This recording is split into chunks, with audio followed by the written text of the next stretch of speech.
Welcome to News from Down Home, where I talk about news from and historically from Princess Anne, Maryland, which is the seat of Somerset County. And I spent my young childhood there. My family had moved there in 1903 from Western Pennsylvania, and I grew up there at least until I was 13, and we moved away for my father's job. Now, it was an idyllic time for me as a child. We had a 30-acre farm with 8 acres on the river. When my dad called it the Greenbrier, he had a sign made up for it.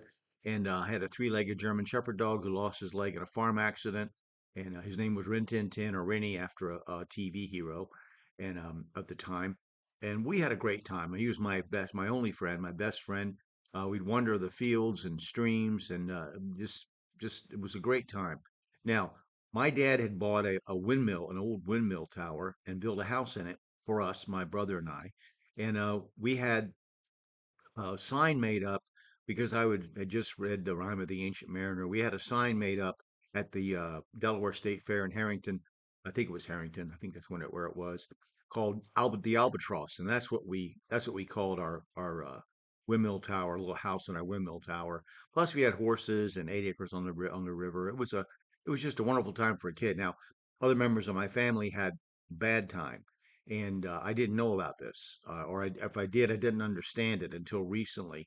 But for me, generally, it was a good time. And so now the newspaper of record was the Marylander Herald, and that was until the 1980s. That's what my parents read. I didn't so much read it as look at, just comics and things like that as a little kid. But and I wasn't taught about history, much of history of Somerset County. One teacher recommended a book called The Entailed Hat, which I read, but it really was more of a novel and it just didn't really give you any kind of context. But there was history taught to the adults if they wanted to read it. It was in the newspaper. In October 1916, they had an article in the newspaper called The Indian Tribes of Somerset, and its lands recorded as given to them in the year 1718. Now, in searching the early records of Somerset County, there was a Mr. Levin who I talked about, Levin Hall, who studied the courts, the original uh, courts and establishment of government in Somerset County in the 1600s. So he makes the comments. It doesn't appear that the Indians who resided in Somerset County in the early days of the country's history placed much value upon recorded titles, but there was a few recorded deeds.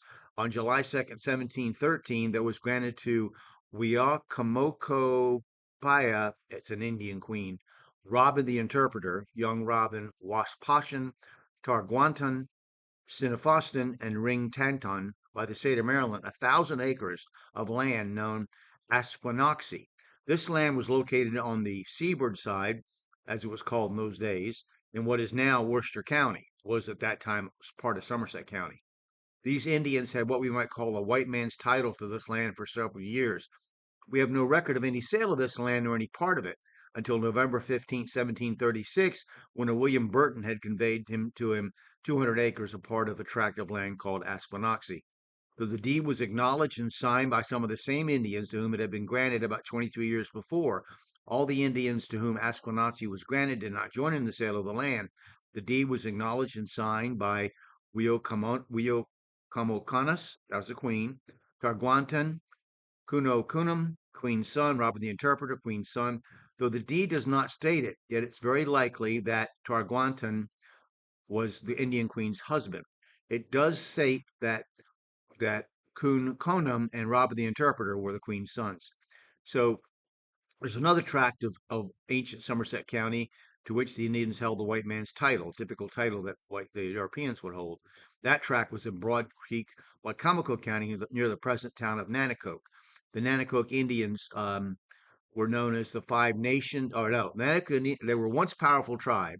They were conquered about 1655 by the Susquehanna Indians, or Confederation of Indians, known as the Five Nations, and their numbers have been greatly lessened.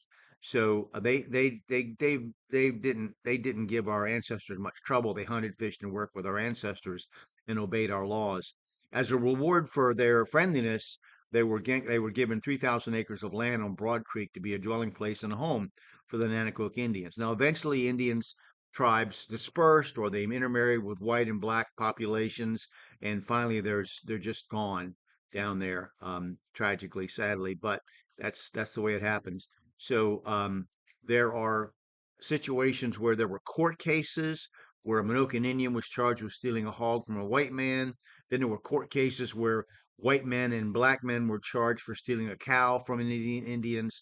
So they did live among, they did live cordially among the European settlers. So um, anyway, we'll stop there. But I want to go on to a National Register of Historic Places. And now, what I'm talking about today is the Upper Fairmount Historic District.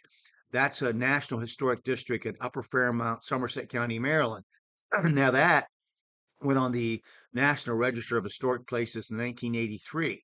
So Upper Fairmount is a rural village situated on both sides of State Route 361 that runs east and west down the spine of the Fairmount Peninsula, historically known as Potato Neck.